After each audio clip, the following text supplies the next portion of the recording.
अस्सलाम वालेकुम। टाठियो बच्चों रात पढ़ असदाय अक्षर तो आज पढ़ो सदाय अक्षर। असदाय अक्षर गई कॉन्सोनेंट्स यम रात पढ़ तो सदाय अक्षर गई वॉवेल्स। यम हसा सदाय अक्षर इमन कशर पढ़ ब्याख नाव मुसव्वत ते इमन कशर पढ़ ब्याख नाव वनान एर अक्षर ते। यम सिर्फ आवाज आसान मगर पर्जनान मूजूब यमन थोड़ा नाव ते दितमत नत सिर्फ आवाज यीज आसान कशरस में इस्तेमाल गमच। युस हसा गोडनिच आवाज अथ मज सह अत हसा कशर पठ दितमुत नाव इमो जबर। दुयम आवाज युस हसा यह आ अत हसा कशर पठ नाव आमुत दिन मद। त्रेयम आवाज अत हसा कशर पठ आमुत नाव दिन अमाल। चूरिम आवाज हसा अत हसा कशर पठ नाव आमुत दिन अमाल मद। यम चुनवे निशान लगान कशरस मज युस ते लफ्ज आम चुनवे निशान हसा लफ्जस पेट कन इस्तेमाल करने आ यहाँ ते हेको अत दुयम नाव वनित यम हसा जबरच शक्ल तो आवाज। युस हसा गोडनिच जबर युस हसा कशरस में इस्तेमाल गछान यथ हसा आवाज आ वनान अत मज हेको मिसाल करित इस्तेमाल आ ब व वगर। या हेको अगर हसा लफ्जस मज वर्ताव लफ्जस मज इस्तेमाल करो तेल लिखो अलिफ जबर लाम अल बे जबर सीन बस वाव जबर नून वन। अगर हसा पत दुयम आवाज कशरस मज सह गई आ। युस हसा यह आ यह कशरस मज इथ कन वर्तान अगर हसा यह लफ्जस गोड़ इस्तेमाल करना तेल हसा हेको लिखित आब आन। अगर हसा यह मद लफ्जस मजबाग इस्तेमाल करो तम सातन हसा लिखो यथ कन यह गाफ अलिफ डे गाड। यह हसा हेको लिखित ब्याख यथ मज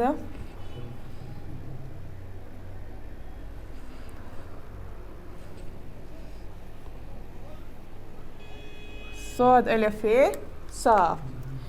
यह आवाज आ अलिफ जबर लाम अल बा सीन जबर बे सीन जबर बस वाव नून जबर वन। यह आवाज आ यह मद यथ वन कशर पठ मद मद या यथ हेको वन मद आमुत नाव दिन। अगर हसा लफ्जस गोड़ करो इस्तेमाल तेल लिखुन अलमद आ बे आब अलमद आ नून आन। अगर हसा लफ्जस मजबाग इस्तेमाल गसे तेल हसा हेको लिखित गाफ अलिफ डे।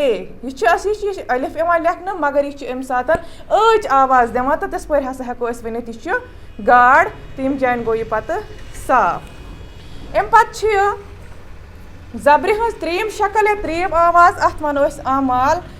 यह करान इत कन हेको कशरस मज वर्त या इस्तेमाल कर ब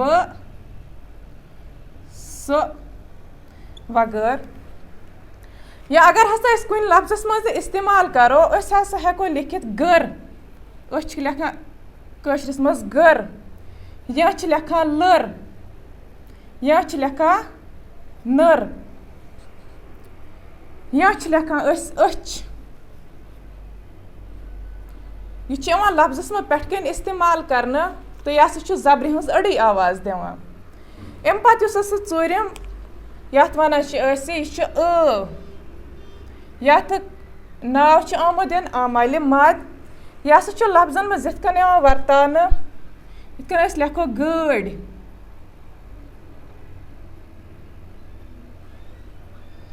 या लिखो लर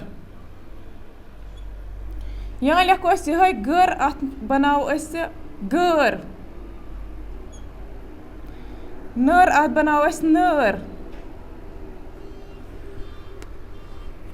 तुम वो बे फिर यम आवाज चोर हस जबरि हज आवाज लफ्जस पेट कन गसान इस्तेमाल यह गॉडनिच आवाज अ दुयम आ त्रीम ूरम आ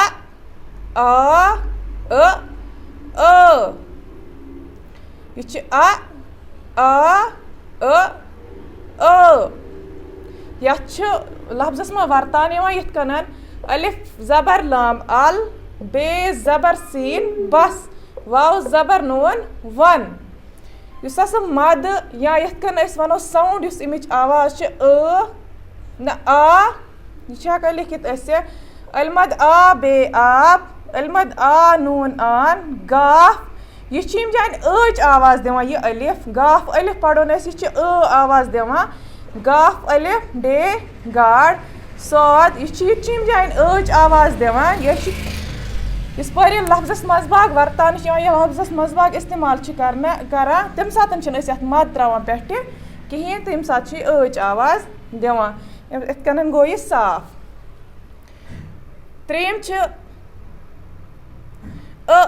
यह गो अमाल लेखो ब स या वगर बाकी चीज कर इस्तेमाल यश मज लेखो गर लर नर अच यह जबर हज अड़े आवाज आसान इस हसा यह ब्याक यह जबर हज जीठ आवाज आसान यह यमिच अड़े माल जीठ आवाज आसान यिथन लेखान गड़ लर गर नर यह हेको लिखित मज वज वगैरह।